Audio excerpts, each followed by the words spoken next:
বাংলাদেশের সংস্কার প্রক্রিয়া এগিয়ে নিতে সব ধরনের সহযোগিতার আশ্বাস দিয়েছেন ডেমোক্র্যাট নেতা ও যুক্তরাষ্ট্রের সাবেক ভাইস প্রেসিডেন্ট আল গোর। অন্তর্বর্তীকালীন সরকারের সংস্কারের একই ধরনের সমর্থনের আশ্বাস দিয়েছেন বিশ্বব্যাংক। এদিকে প্রধান উপদেষ্টার প্রশংসা করে শেখ হাসিনা সরকারের আমলে মানবাধিকার কমিশনের লেজুর বৃত্তির সমালোচনা করেছে অ্যামনেস্টি ইন্টারন্যাশনাল। বাংলাদেশে ফেসবুক যেন অপতথ্য ছড়ানোর প্ল্যাটফর্ম না হয়, এজন্য মেটার সোশ্যাল অ্যাফেয়ার্সের প্রধানের সাথেও আলাপ করেন প্রধান উপদেষ্টা। পরে বৈঠকের বিস্তারিত সাংবাদিকদের জানান প্রধান উপদেষ্টার প্রেস সচিব শফিকুল আলম। রকনুজ্জামানের রিপোর্ট। প্রধান উপদেষ্টা সুইজারল্যান্ড সফরের তৃতীয় দিনে যুক্তরাষ্ট্রের ভাইস প্রেসিডেন্ট আল গোরের সাথে বৈঠক করেছেন। বাংলাদেশের সংস্কারের প্রক্রিয়ায় এগিয়ে নিতে সব ধরনের সহায়তার আশ্বাস দেন বিল ক্লিনটন প্রশাসনের দ্বিতীয় ক্ষমতাধর ও যুক্তরাষ্ট্রের ডেমোক্র্যাট দলের এখনও গুরুত্বপূর্ণ এই ব্যক্তি। 1-to-1 মিটিং হয়েছে এবং সেখানে আল গোর বাংলাদেশের যে রিফর্ম প্রোগ্রামের বিষয়ে আলাপ করেছেন। উনি তার সাপোর্টটাকে জানিয়েছেন বাংলাদেশের রিফর্ম, বাংলাদেশের সামনের ইলেকশন প্রক্রিয়াকে উনি সাপোর্ট জানিয়েছেন। অন্তর্বর্তীকালীন সরকারের সংস্কারের সব ধরনের সমর্থনের কথা জানান বিশ্বব্যাংকের ব্যবস্থাপনা পরিচালক আন্না বেজার্ট। প্রধান উপদেষ্টার সাথে অ্যামনেস্টি ইন্টারন্যাশনালের সেক্রেটারি জেনারেলের সাথেও কথা বলেন প্রধান উপদেষ্টা। হিউম্যান রাইটস কমিশন হাসিনার আমলে বরঞ্চ লেজুর ভিত্তি মানুষের হিউম্যান রাইটস ডিফেন্ডিং না করে বরং লেজুর ভিত্তি করেছে।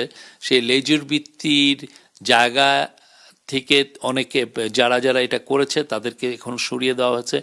এই ইন্টারিম গভর্নমেন্ট সেই ন্যাশনাল হিউম্যান রাইটস কমিশনকে আবার কিভাবে ঢেলে সাজানো যায় এবং এখানে যাতে ক্লিন ব্যক্তিত্ব সম্পন্ন লোকজনকে যাতে আনা যায় সেই বিষয়ে চেষ্টা করা হচ্ছে। প্রফেসর ইউনূস বলেন যে এই মিথ্যা তথ্যের কারণে অনেক সমস্যা তৈরি হচ্ছে এবং উনি বলেছেন যে বাংলাদেশের থেকে গত শেখ হাসিনার সময় যারা প্রচুর টাকা বাইরে পাচার করে নিয়ে গেছেন, বিলিয়নস অফ ডলার যারা পাচার করেছেন, তাদের একটা বড় টাকা এখন বাংলাদেশের বিষয়ে মিথ্যা তথ্য ছড়ানোতে ব্যয় হচ্ছে এবং এটা একটা ফ্লারিশিং ইন্ডাস্ট্রি হিসেবে এমার্জ করেছে।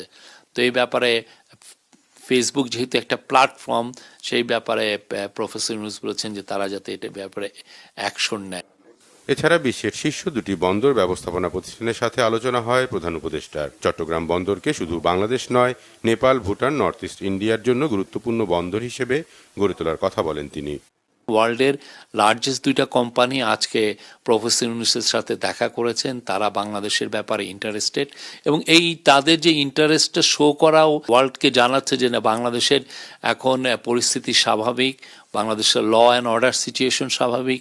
তারা এখন more and more foreign direct investment আসাটা এখন পাইপলাইনে আছে এবং অনেকে ইন্টারেস্টেড বাংলাদেশে আসতে।